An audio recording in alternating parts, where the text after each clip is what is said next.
nuestros ancestros. Nosotros somos el tiempo del sueño.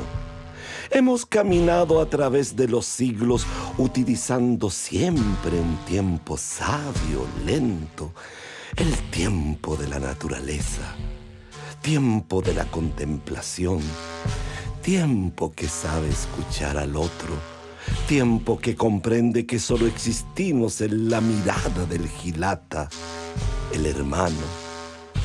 No les contaré lo que vivimos antes y después del choque con España, porque la memoria nos traiciona. Solo hablaremos lo que contaban los achachilas, los abuelos sabios.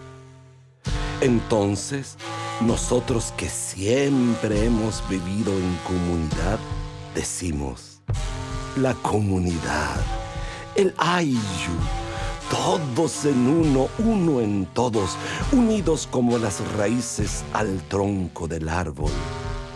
Una mano lava la otra y las dos se lavan juntas. Así decían nuestros achachilas, juntos en el trabajo, juntos en la alegría, juntos en el dolor, siempre juntos.